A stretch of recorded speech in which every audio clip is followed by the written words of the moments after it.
Hey Bizzers, going live twice today because I just did something new.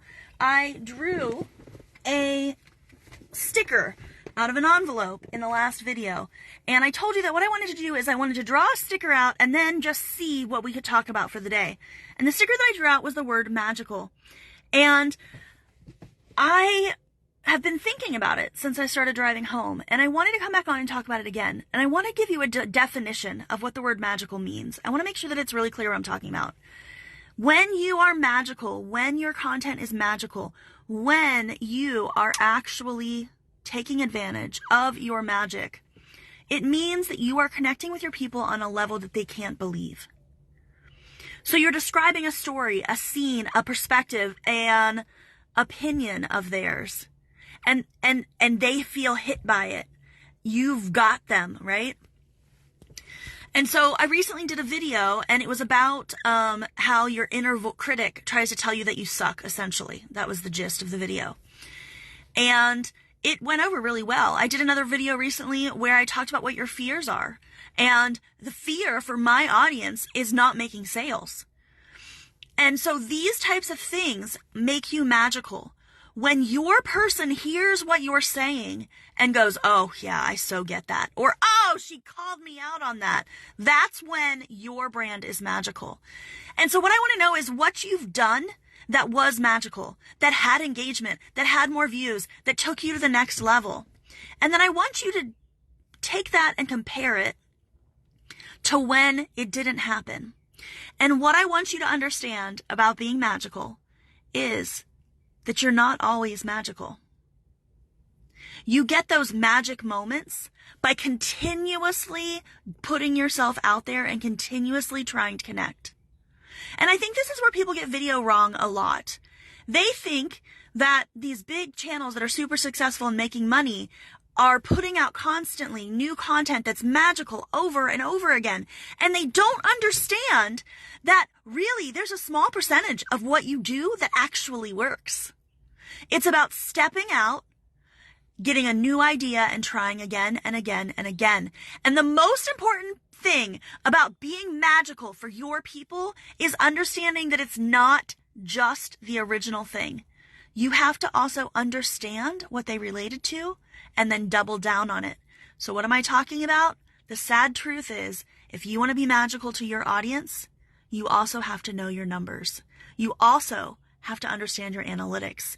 You have to be able to look at that post and say, 2,000 people saw it, there was only 1 like and no comments, versus the post that got 500 people saw it and had 25 likes and 10 comments. Which one of those was magical? And then, when you understand which thing is magical to your people, you double down on it and you try again. And some of your things will stand out and some of your things won't. Some of them will be magical and some of them won't. And that is 100% okay and expected, in fact. One final point that I want to point out. If you really want to be magical to your people, you have to put stuff out there. One of the things I see time and time again with YouTube channels when I look at them is people are putting out videos. They put out a video 3 years ago. They put out a video a year ago. They put out a video a month ago and 2 weeks ago. And they want to know why their channel isn't growing. And the reality is you're not putting out enough content. Guys, doing business is not the easy way to get out of working for someone else. Doing business means that it is hard AF. It is hard work, man. And if you want your people to see you as magical, you have to put in that work. I have clients that if I asked them, they would probably say I'm pretty damn magical. Because they remember the points where I connected with them, where what I said made perfect sense. But do you know how many times I had conversations with them or they saw my content where it wasn't magical? To get to the magic, you have to also wade through the non-magic. It's about learning. It's about changing. It's about accepting that not everything will be perfect every time. Not everything will be magical every time. But looking for the clues as to what made your thing magical. So I gave you some examples of clients of mine who I feel like have done amazing things. They've become magical. they didn't necessarily know how to do it at the beginning, but through effort and work and trial and error, they've learned. And that was what I wanted you to walk away with in my original take on the word magical. But I don't know if that was conveyed clearly, and so that's why I wanted to come back and tell you, you don't get the magic if you don't do the work.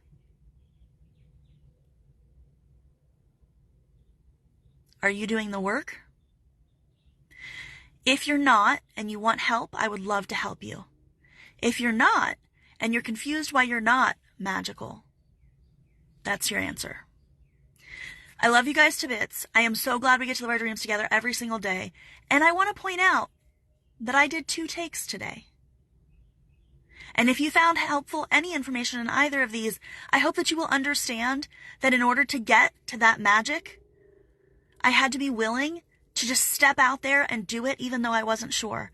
I had to be willing to have no plan and just fly by the seat of my pants and try and see what would work and what wouldn't. I had to be willing to look a little bit ridiculous and lean in to the S from scales, which is surrender. And if you don't know about the scales, they are how you know if your business is going to be successful before you even do anything else. From the very beginning of your business, you can start to tell if your business is going to succeed based upon if you are following the rules in scales. And the very first one is to surrender. So if you want to be magical, you need to surrender to the fact that you're going to have to put in the hard work, you're going to have things that fail, and eventually you might have something that hits. I love you guys to bits. Thank you so much. And I am so glad we get to live our dreams together every single day. I hope to see you tomorrow.